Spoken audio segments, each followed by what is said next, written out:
नमस्कार दोस्तों, मैं सुशील कुमार आपका एक बार पुनः स्वागत करता हूं। दोस्तों, सचिव और पंचायत सहायक जो ई ग्राम स्वराज पोर्टल के विषय में ठीक से जानते नहीं या कहें कि ई ग्राम स्वराज पोर्टल को ऑपरेट नहीं कर पाते हैं, तो उनकी समस्याओं के मद्देनज़र मेरा एक प्रयास है कि मैं छोटे-छोटे वीडियो क्लिप के माध्यम से ई ग्राम स्वराज की बारीकियों के विषय में आप लोगों को बताऊं। आइए जानते हैं ई ग्राम स्वराज वेब पोर्टल को।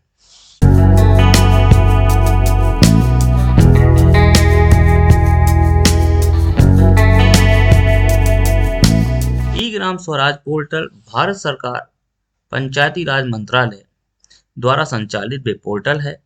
यह एक इंटीग्रेटेड एप्लीकेशन है। यह मुख्य रूप से 5 एप्लीकेशन का एक संयुक्त रूप है। वो निम्न प्रकार है: प्लान प्लस, एक्शन सॉफ्ट, प्रिया सॉफ्ट, एम एक्शन सॉफ्ट और एरिया प्रोफाइल। तो यहाँ पर प्लान प्लस एप्लीकेशन जो था, इसमें जो कार्य योजना होती थी, ग्राम पंचायत द्वारा ग्राम सभा की बैठक की जाती है, उसमें कार्यों का निर्धारण होता है और जो अनुमोदित कार्य होती हैं, कार्यों का एक समूह होता है जिसे हम लोग कार्य योजना कहते हैं, तो उसको इसमें अपलोड किया जाता था।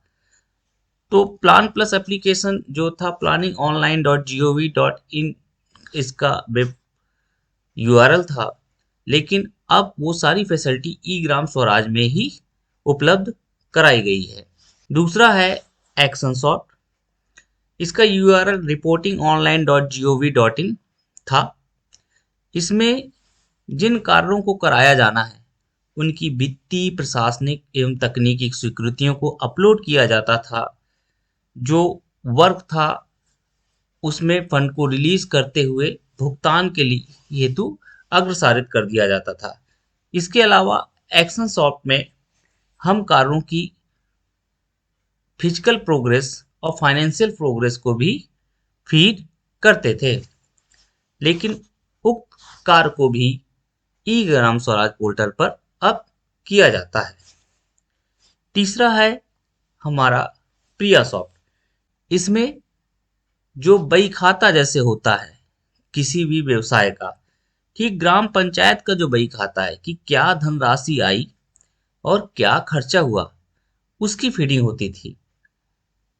यानी इसमें होता था, अकाउंटिंग का काम होता था इसका, इसलिए यूआरएल accountingonline.gov.in था। ये फैसिलिटी भी ई ग्राम स्वराज पोर्टल पर दी गई है।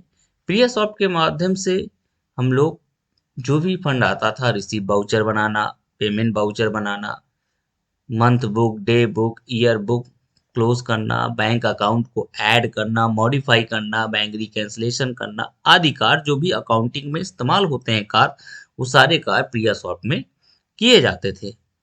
अब ये सारे कार्य ई ग्राम स्वराज पोर्टल पर ही किया जाता है।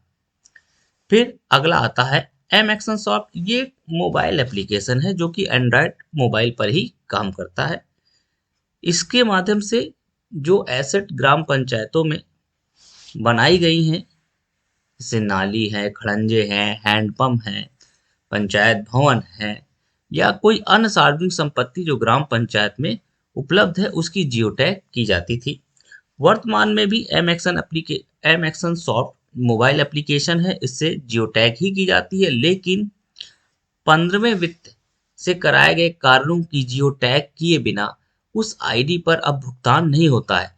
यानी यदि 15वें वित्त आयोग का कोई कार्य है और उस पर भुगतान करना है, तो हमें उस कार्य की जियो टैग करना अनिवार्य हो गया है। वहीं नेक्स्ट एप्लीकेशन है हमारा एरिया प्रोफाइलर। एरिया प्रोफाइलर, इसकी सहायता से ग्राम पंचायत की जो समान जानकारी होती थी कि प्रधान कौन है, सचिव कौन है, और उसका बस स्टॉप से वो कितनी दूरी है, और भी कुछ जरूरी चीज़ें, इलेक्टेड मेंबर्स, कह सकते हैं, ये जो समान जानकारी है उसके विषय में इसमें फीडिंग होती थी। यह कार्य भी ई ग्राम स्वराज पर अब किया जाता है। तो इस तरीके से हम क्या देख रहे हैं कि 5 जो एप्लीकेशन हैं, मुख्य रूप से एक इंटीग्रेटेड एप्लीकेशन में ही वो सारी सुविधा उपलब्ध करा दी गई है। इस इंटीग्रेटेड एप्लीकेशन का जो नाम रखा गया है ई ग्राम स्वराज रखा गया है। दोस्तों, ई ग्राम स्वराज पोर्टल को हैंडल करने के लिए या ऑपरेट करने के लिए 3 प्रकार के लॉगिन आईडी और पासवर्ड उपलब्ध कराए गए हैं। शासन द्वारा ई ग्राम स्वराज पोर्टल को हैंडल करने के लिए 3 प्रकार के लॉगिन आईडी उपलब्ध कराए गए हैं, जिसमें पहला है हमारा एडमिन लॉगिन। इसमें जो लॉगिन आईडी आती है, जो यूजर आता है, उसके लास्ट में एडीएम लिखा होता है, जिसका मतलब है एडमिन लॉगिन। दूसरा होता है आपका मेकर लॉगिन और तीसरा होता है आपका चेकर लॉगिन। आपकी जो एडमिन लॉगिन होती है वो सचिव द्वारा चलाई जाती है और इसकी सहायता से कार्य योजना को अपलोड करना, कार्यों की वित्तीय प्रशासनिक तकनीकी स्वीकृतियों को अपलोड करना, बैंक अकाउंट ऐड करना, मॉडिफाई करना, बैंक रिकैंसिलेशन करना, day month book year book close करना आदि कार्य एडमिन लॉगिन से किए जाते हैं। या कहें कि प्लान प्लस, एक्शन सॉफ्ट और प्रिया सॉफ्ट तीनों ही वेब एप्लीकेशन, और यहाँ तक कि आपका एम एक्शन सॉफ्ट, क्योंकि इसमें हम आईडी की फिजिकल और फाइनेंशियल प्रोग्रेस भी करते हैं। एम एक्शन और जो geo tag M action soft application से की जाती है, तो उसके फोटो को भी अप्रूव किया जाता है। साथ ही ग्राम पंचायत की जो समान जानकारी होती है, जो एरिया प्रोफाइलर से की जाती थी, उसको भी हम एडमिन लॉगिन की सहायता से ही फिल करते हैं। वहीं दूसरी है मेकर लॉगिन। मेकर लॉगिन भी सचिव द्वारा चलाया जाता है। इसमें जो धनराशि ग्राम पंचायत की ग्राम निधि खातों में आ रही है, उनके वाउचर्स को रिसीव करना या जिनको पेमेंट देना है, यानी जिन वेंडर्स को, लेबर को पेमेंट देना है, उनके लिए पेमेंट वाउचर को बनाना, पेमेंट करना, लेबर या वेंडर को ऐड करना, कार्य मेकर लॉगिन से होता है। मेकर लॉगिन सचिव द्वारा चलाई जाती है। आखिरी में आता है चेकर लॉगिन। चेकर लॉगिन प्रधान द्वारा चलाई जाती है। जैसे इसका नाम बता रहा है चेकर लॉगिन, यानी प्रधान द्वारा चेक किया जा रहा है कि जो सचिव द्वारा पेमेंट बनाया गया है या जो वेंडर या लेबर बनाया गया है, उससे वो देखे कि सही है या नहीं है। यदि सही है तो अप्रूव करे, या सहमत है तो अप्रूव करे, और उसको लगता है सही नहीं है तो वो उसको रिजेक्ट भी कर सकता है। यदि प्रधान को लगता है कि नहीं, कुछ गलती हो गई, मॉडिफाई की ज़रूरत है, तो उसे वो वापस भी कर सकता है।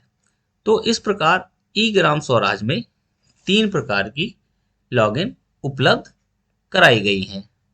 एक है एडमिन लॉगिन, दूसरी है मेकर लॉगिन और तीसरी है चेकर लॉगिन। तो दोस्तों, ई ग्राम स्वराज के इस छोटे से वीडियो में हमने ई ग्राम स्वराज किस प्रकार संचालित होता है और उसमें क्या क्या सुविधा एक संक्षिप्त में देखा है। उम्मीद करता हूं कि वीडियो आपको पसंद आया होगा, और अगर आपको लगता है कि वीडियो आपको कुछ जानकारी दे रहा है तो लाइक करिए, सब्सक्राइब करिए और अपने तमाम साथियों तक इसको शेयर करिए, ताकि वो भी ई ग्राम स्वराज की बारीकियों को जान पाए। दोस्तों, ई ग्राम स्वराज के संबंध में ये पहला वीडियो है जिसमें समान जानकारी प्रदान की गई, और आगे भी ई ग्राम स्वराज के विभिन्न पहलुओं को लेकर इसमें हम वीडियो बनाते रहेंगे, जिसमें हम कार्य योजना किस प्रकार अपलोड की जाएगी, किस प्रकार कार्यों की वित्तीय प्रशासनिक स्वीकृति दी जाएंगी, किस प्रकार पेमेंट बनाए जाएंगे, तमाम पहलुओं को जानेंगे। तो अभी के लिए इतना रहने देते हैं। अगले वीडियो तक के लिए आप सभी का बहुत बहुत धन्यवाद।